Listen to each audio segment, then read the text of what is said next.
अभी पहला ये वाला सवाल करेंगे। इसमें क्या कर रखा है, ये 5 ओम का रेजिस्टेंस है, ये 3 का और ये 2 ओम का, ये दोनों सीरीज में है। और अगर इसकी और इसकी बात करें तो ये पैरेलल में है। ठीक, बैटरी जो लगी हुई है इसमें बताओ कितने वोल्ट की बैटरी लग रही है? कितने वोल्ट की बैटरी है?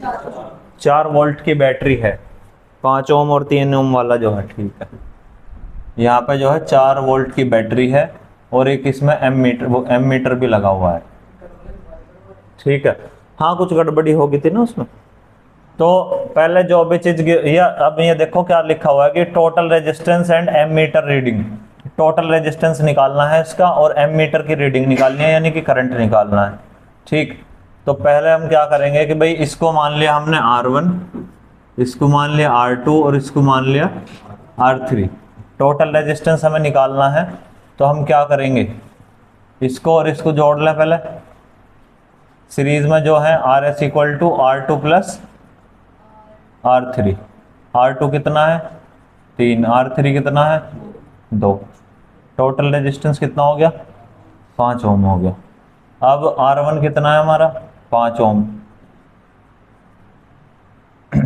इनको और इनको पैरेलल में सॉल्व करेंगे अब, यानी कि RP 1/RP equal to 1/R1 plus 1/RS मानना था हमने से। तो 1/R1 कितना है 5, 1/RS कितना है 5। इसे सॉल्व करोगे क्या आएगा 2/5 है ना, और ये आएगा 1/RP, 1/RP के बराबर आएगा ये। तो RP कितना हो गया 2.5 या 5/2, यानी कि टोटल जो रेजिस्टेंस आया, तो हम यहाँ पे ये भी तो बात लिख सकते हैं कि टोटल रेजिस्टेंस, टोटल रेजिस्टेंस कितना आया 2.5 ओम। सही है। इसने पूछा है कि करंट की रीडिंग बतानी है, एम मीटर की रीडिंग बतानी है, यानी कि करंट बताना है तुम्हें। तो करंट निकालने के लिए हम क्या करेंगे, फॉर्मूला है I equal to V/R। I कितना है कुछ भी नहीं है, V दे रखा है तुम्हें, V है हमारा 4 वोल्ट और रेजिस्टेंस, टोटल रेजिस्टेंस कितना आया हमारा 2.5। पॉइंट हटा देंगे एक जीरो पर, कितना आ गया 8/5। इसको भी सॉल्व करें तो क्या आएगा कितना 1.6। तो करंट आ गया 1.6 एम्पियर। इसको हम ऐसे निकाल लेंगे। दूसरे वाला क्वेश्चन देखो, 6 ओम रेजिस्टेंस, इस रेजिस्टेंस के थ्रू जो है करंट पूछा है तुमसे और इसके थ्रू पोटेंशियल डिफरेंस पूछा है। ठीक है, देखो वोल्टेज जब यहाँ से ऐसे आएगी तो यहाँ पे भी 4 वोल्ट, इसमें भी 4 वोल्ट, मतलब यहाँ तक 4 वोल्ट आएगी। आगे का हमें पता नहीं, इसके पास कितनी है इसके पास कितनी है हमें नहीं पता, क्योंकि सीरीज में तुम्हें पता है सीरीज में वोल्टेज अलग अलग होती है। तो क्योंकि ये पैरेलल, एक मिनट, क्योंकि ये पैरेलल में है दोनों, तो यहाँ पे भी 4 वोल्ट आएगी और यहाँ पे भी 4 वोल्ट आएगी। इसमें तो कोई दिक्कत नहीं है। कह रहा था कुछ कार्तिक है?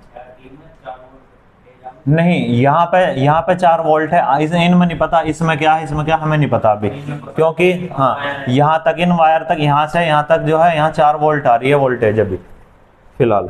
ठीक है, अब देखो आगे इसने पूछा है कि 6 ओम के थ्रू हमें करंट निकालना है, 6 ओम के थ्रू करंट निकालना है। अगर देखो यहाँ पे इस वायर में 4 वोल्ट आ रही है, अगर मैं इनको सीरीज में जोड़ दूं, इसको और इसको सीरीज में जोड़ दूं, तो क्या इसमें मेरा, इसमें टोटल करंट आ जाएगा मेरा?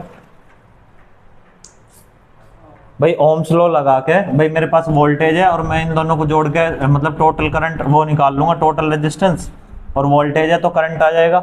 तो जो मेरा टोटल करंट आएगा वो ही करंट इसमें होगा, वो ही इसमें होगा, क्योंकि सीरीज है। तो पहले मैं क्या कर रहा हूँ, इसको मान लिया मैंने, ये है R1 और ये है R2, ये R3 है और ये R4 है। तो अगर हम इसका पहले वाले का सवाल मतलब आंसर निकाल लें, तो इसको मान लिया हमने RS, तो R1 प्लस R2 कितने हो गया 6 और 3 9। रेजिस्टेंस कितना आ गया 9 ओम आ गया। यहाँ पे वोल्टेज कितनी आ रही है 4 वोल्ट। करंट निकाल लूं, I equal to V by R। ठीक है, इस पूरे में करंट आएगा मेरा। वोल्टेज कितनी है 4, रेजिस्टेंस कितना है 9। सॉल्व करिए जरा, कितना होगा भाई, पॉइंट लगाया तो यहाँ पे 0 रख लिया 9 चौक 36, 0.44 आएगा है ना। तो I कितना आ गया हमारा 0.44 एम्पियर। यहाँ पे मतलब कि इसमें टोटल करंट आया हमारा, इसमें सीरीज में करंट आया कितना 0.44। तो करंट जो यहाँ पे आएगा या यहाँ पे आएगा दोनों में सेम होगा, यानी कि करंट R1 जो हमारा ये है R1, current through R1 is 0.44 ampere because it is in series, क्योंकि वो सीरीज में है। तो इस वजह से क्या होगा, रेजिस्टेंस R1 जो आ रहा है 0.44 एम्पियर है। ठीक है, यही बात पूछी थी इसने। अब इसमें देखो सेकंड वाले में नहीं, अब देखो इसमें क्या पूछा है, इसमें पूछा है कि इसमें वोल्टेज कितनी आ रही है। 12 ओम का जो रेजिस्टेंस है इसमें वोल्टेज कितनी आ रही है। ठीक है, अब तुम्हें पता है कि अगर यहाँ पे ऊपर वाले पे जाना है तो वोल्टेज क्या होती है सीरीज में, इसमें अलग वोल्टेज होगी, इसमें अलग वोल्टेज होगी। तो ऐसे ही ये और ये सीरीज में है तो इसमें भी वोल्टेज अलग होगी, इसमें भी वोल्टेज अलग होगी। आ तो 4 रही है लेकिन वोल्टेज अलग अलग होती है सीरीज में। ठीक है, तो हम उसी कॉन्सेप्ट को यूज कर रहे हैं। अभी फिलहाल हम क्या कर रहे हैं, पहले R3 और RS को जोड़ दे रहे हैं, वो R3 और R4 को जोड़ देते हैं सीरीज में। एक तो 12 है और एक 3 है, तो टोटल रेजिस्टेंस कितना आ रहा हमारा 15 ओम। टोटल रेजिस्टेंस हमारे पास कितना है 15 ओम। वोल्टेज हमारे पास कितनी आ रही है 4 वोल्ट, क्योंकि इस पूरे में निकाल रहे हैं तो हम क्या निकाल लेंगे, करंट निकाल लेंगे। I equal to V by R। सही है, वोल्टेज कितनी 4, रेजिस्टेंस कितना 15। सोल्व करें इसे, क्योंकि हमें इसे आगे जाके वैल्यू रखनी है। तो फिलहाल हम यही छोड़ दें, अगर सॉल्व करने की जरूरत पड़ेगी तो पॉइंटों में निकाल लेंगे इसे। तो हमारा I कितना आ रहा 4/15 एम्पियर फिलहाल। अब इसके थ्रू करंट कितना आ रहा है 4/15 एम्पियर। करंट ये है और रेजिस्टेंस ये है। अब वोल्टेज निकाल लेंगे। क्यों निकाल रहे हैं, क्योंकि ये दोनों सीरीज में है। सीरीज में वोल्टेज अलग अलग होती है। यहाँ पे 4 वोल्ट आ रही है, इसका मतलब ये नहीं कि यहाँ पे भी 4 होगी यहाँ पे भी 4 होगी। सीरीज में अलग अलग वोल्टेज होती है। तो अब फिर से यूज करेंगे हम ओम्स लॉ। तो V equal to IR। I कितना है 4/15 आया, और रेजिस्टेंस किसके अक्रॉस निकाल रहे 12 के अक्रॉस। तो वोल्टेज किसके अक्रॉस R3 के, V R3। 3 चौक 12, 3 पंजे 15, तो ये कितना आ गया 16/5। सॉल्व कर लें इसे 3.2। तो voltage across R3 resistance is equal to 3.2 volt. ये है तुम्हारा इसके अक्रॉस वोल्टेज। इसमें कोई दिक्कत अगर तुम्हें आ रही है, कुछ समस्या आ रही है, तो वो मुझे बताओ कि भाई ऐसा क्यों करा, ऐसे क्यों नहीं करा। तुमने ऐसे निकाल दिया, तुमने दूसरा तरीके से, तुम्हारे भी कुछ माइंड में चल रहा होगा कि ऐसा क्यों नहीं करा या वैसे नहीं करा, तो वो बताओ मुझे।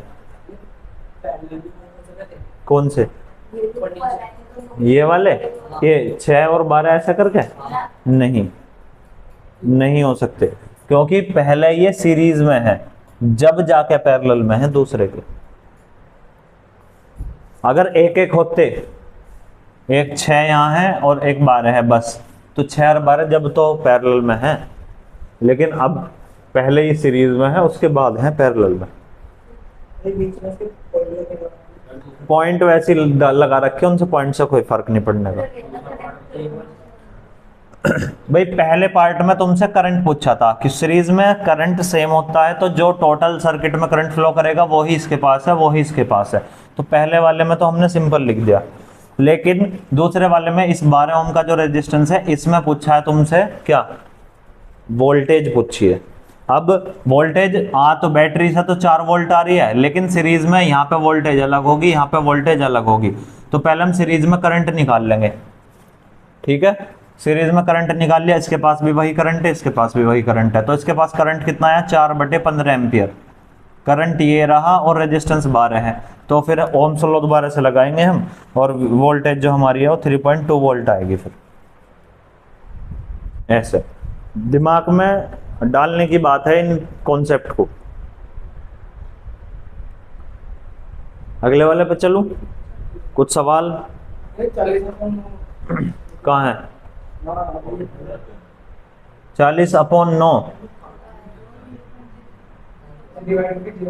अरे नहीं, यो यहाँ पे क्या करा था हमने, 4/9 था, ठीक है। मैंने पॉइंट लगा के जब 0 लगाई थी, सोल्व कर रहा था ना मैं, वैसे ही यहाँ पे 4/9 ही है, ठीक। सोल्व करते टाइम लगा देती, अगर वैसे देखते तो गड़बड़ी लगती तुम्हें। 0.44 आ रहा था एम्पियर। 4/9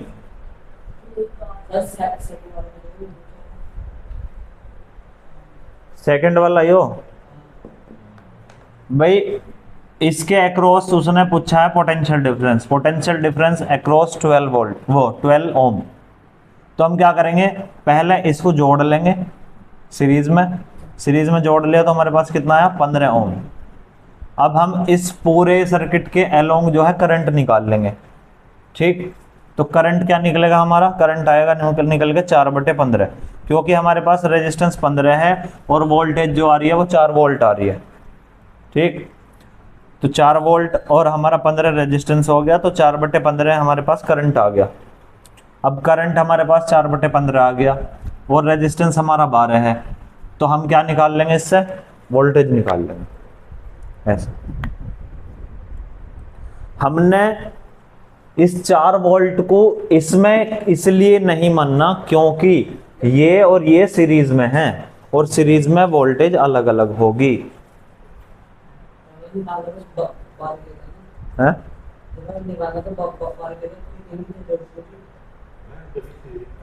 सीरीज में है ना, ये दोनों जो रेजिस्टेंस है ये सीरीज में है। ओवरऑल सर्किट का रेजिस्टेंस निकालने के बाद ही तो करंट निकलेगा। ओवरऑल वो निकालना हमने करंट, ओवरऑल करंट जो है इसमें करंट आ गया ओवरऑल कि भाई करंट आया 4/15, तो करंट 4/15 इसमें होगा और 4/15 इसी में करंट होगा, क्योंकि सीरीज में, इसलिए जरूरत पड़ी। हाँ भाई, समझ में आ रही बात?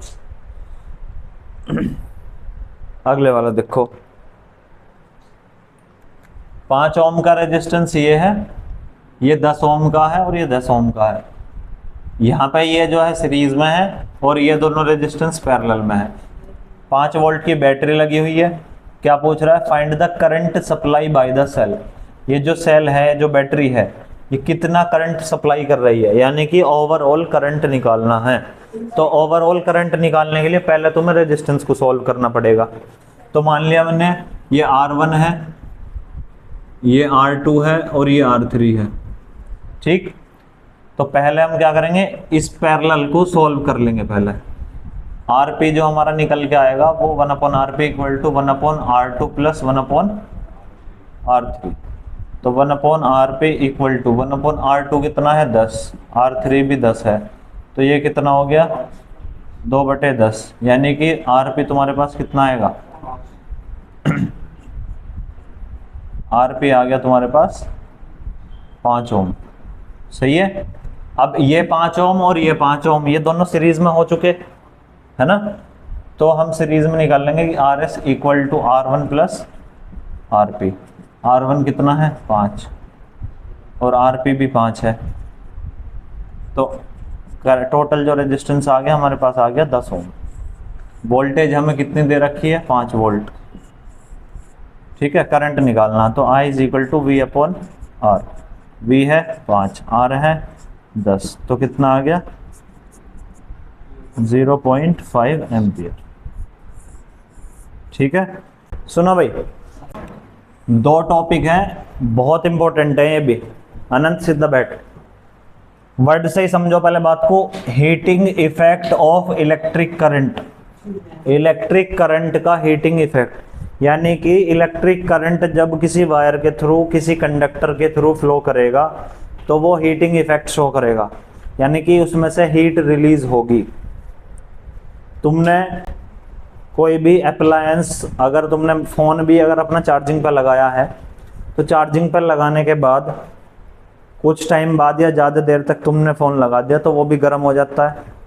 पंखा चलाओगे वो गर्म हो जाता है, टीवी चलाओगे वो गर्म हो जाता है, बल्ब जलाते हो वो गर्म हो जाता है। अगर तुमने उसका स्विच ऑन नहीं करा, तुमने उसके थ्रू करंट पास नहीं करा तो क्या वो गर्म होगा? नहीं होने का।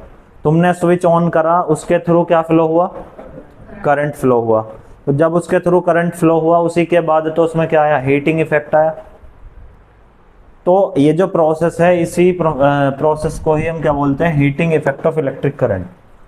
मतलब सिंपल है, इसका कोई लंबी चौड़ी बात नहीं है। अगर हम इसे इंग्लिश में लिखने की कोशिश करेंगे तो वो होगा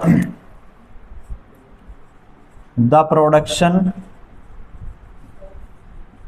of heat when electric current is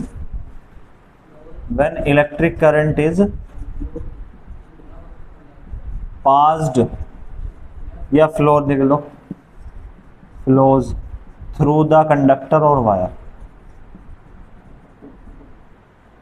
through the conductor or wire। Heat का प्रोड्यूस होना या हीट का जनरेट होना, हीट का बनना जब इलेक्ट्रिक करंट जो है किसी इलेक्ट्रिक वायर से, कंडक्टर से फ्लो होता है। अब ये जो हीट जनरेट होती है ये रेजिस्टेंस पे भी डिपेंड करती है ना। वायर में कुछ रेजिस्टेंस होगा, उस पर भी डिपेंड करेगी, क्योंकि रेजिस्टेंस क्या करता है? करंट को रोकने का काम करता है ना। करंट को रोकेगा, जितना ज़्यादा करंट रोकेगा उतना ही ज़्यादा हीट प्रोड्यूस होती है। ये बात जो है टाइम पे भी डिपेंड करती है। जितना ज़्यादा टाइम के लिए तुम कोई किसी चीज़ को चलाओगे उतना ही ज़्यादा वो हीट करती रहेगी। बल्ब को तुम 10 मिनट जलाओ और बल्ब को तुम 10 घंटे जलाओ, दोनों में अंतर देखने को मिल जाएगा। ज़्यादा हीट प्रोड्यूस किस में होगी?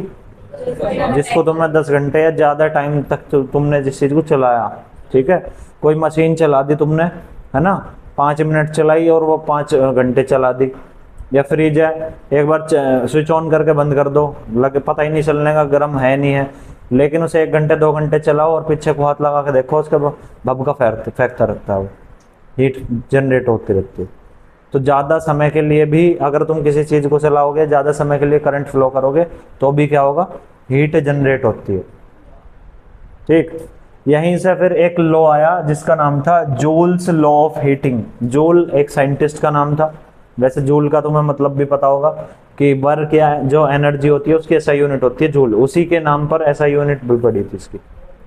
तो हमने देखा कि जो हीट है वो डायरेक्टली प्रोपोर्शनल है। अगर किसी भी चीज में हीट प्रोड्यूस हो रही है वो डायरेक्टली प्रोपोर्शनल है करंट के स्क्वायर के।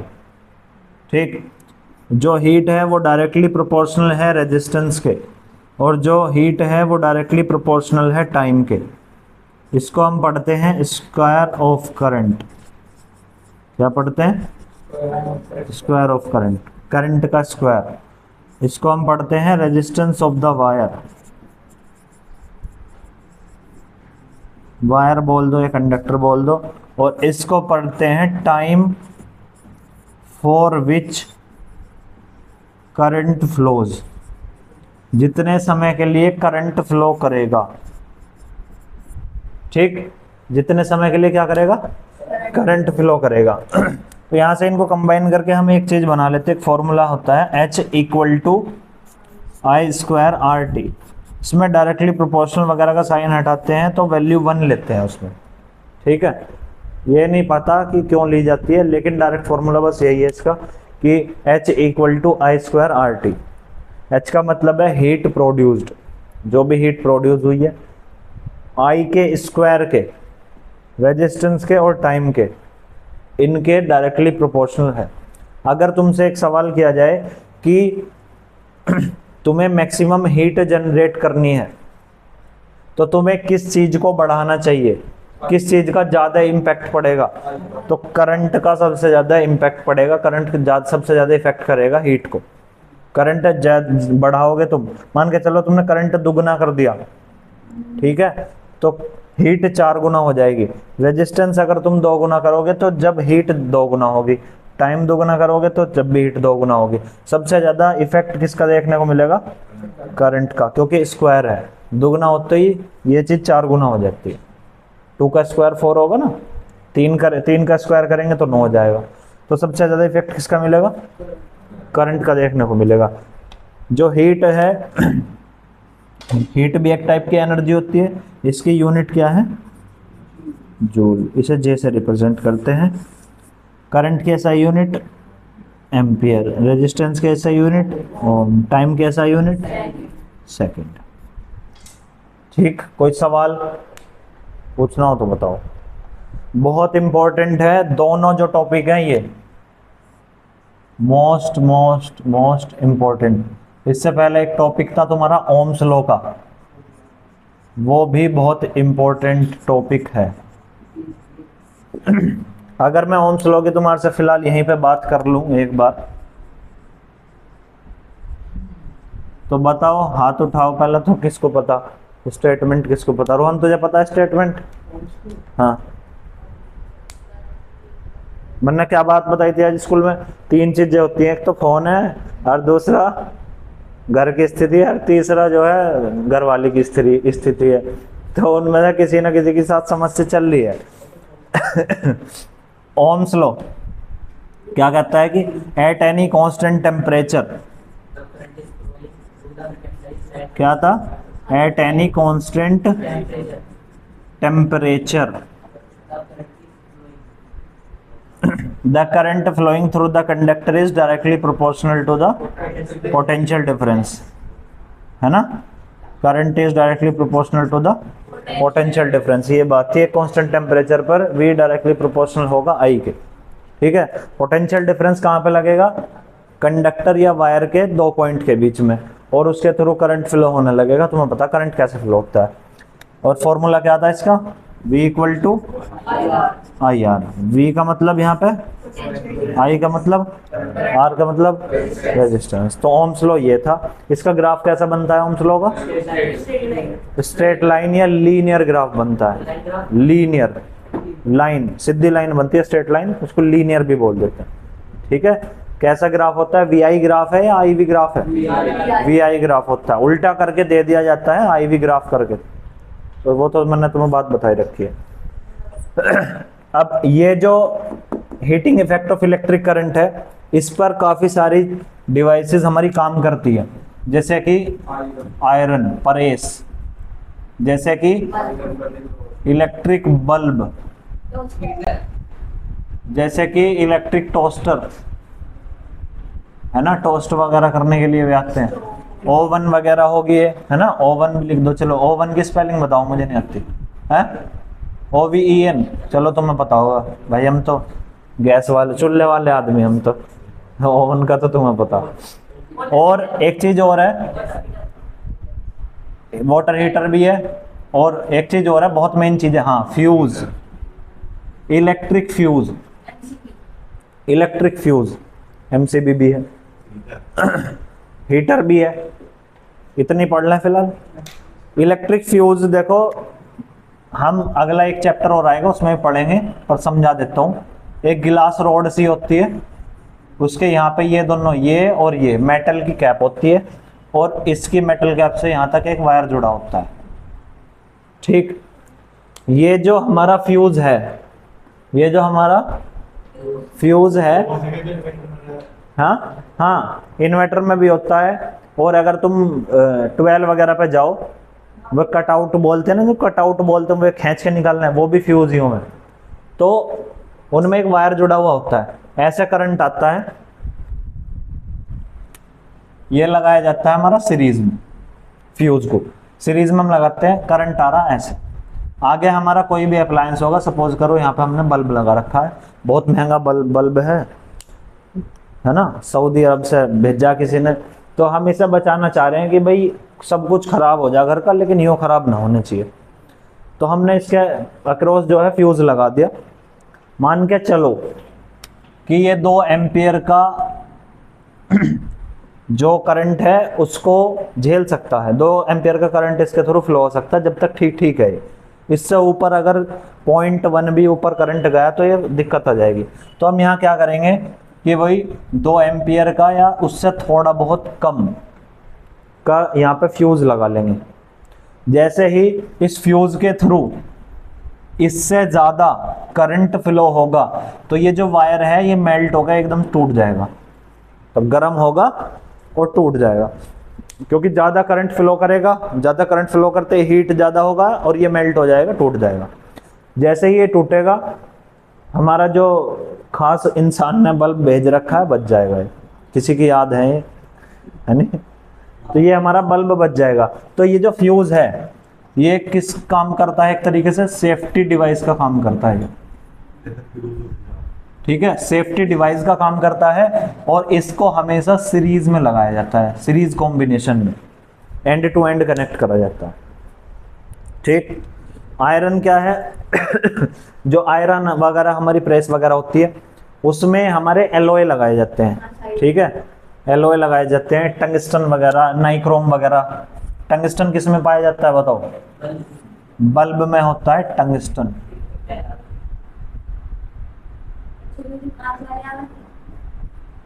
हाँ हाँ, जो कांच वाले या येलो येलो से मरकरी वाले भी आवे, तो हाँ वही वाले, उसमें टंगस्टन होता है। आयरन वाले में नाइक्रोम वायर है, ठीक है। एलॉय होते हैं ये। एलॉय का मतलब होता है, पता तुम्हें एलॉय? एलॉय का मतलब होता है मिक्सचर ऑफ 2 और मोर मेटल और नॉन मेटल, है ना, होमोजीनियस मिक्सचर ऑफ 2 और मोर मेटल और नॉन मेटल। जब 2 या 2 से ज्यादा मेटल या नॉन मेटल को मिलाकर के एक चीज बनाई जाती है, वो भी यूनिफॉर्मली होनी चाहिए या एक होमोजीनियस मिक्सचर होना चाहिए, बिल्कुल, कि दोनों चीज बिल्कुल प्रॉपर अमाउंट में मिलानी चाहिए। ऐसा नहीं लगना चाहिए कि एक चीज अलग है दूसरी अलग है। जैसे स्टेनलेस स्टील है वो एलॉय है, ऐसे ही ये एलॉय बनाए जाते हैं। एलॉय का जो मेल्टिंग पॉइंट होता है, बॉइलिंग पॉइंट होता है, वो काफ़ी ज़्यादा हाई होता है। तो हमें कपड़े प्रेस करने हैं, तो कपड़े प्रेस करने के लिए जो हमारा प्रेस का जो नीचे वाला पोर्शन है वो गर्म होना चाहिए। गर्म कब होगा? जब हम उसमें एलॉय यूज़ करेंगे, जो ज़्यादा हीट हो सके, ठीक है। हाँ, तो नाइक्रोम वायर जो जब उसमें करंट फ्लो होगा तो वो ज़्यादा हीट होगा और वो क्या करेगा, अच्छे से फिर हमारे जो कपड़े हैं उनको प्रेस कर पाएगा। अब और भी बात सुन लो इनके बारे में बात पूछी जाती है कि ये जो चीज है ये किस प्रिंसिपल पर बेस है, ठीक है। तो ये heating effect of electric current पर बेस है, ठीक है। इनमें heating effect of electric current काम करता है। Any problem?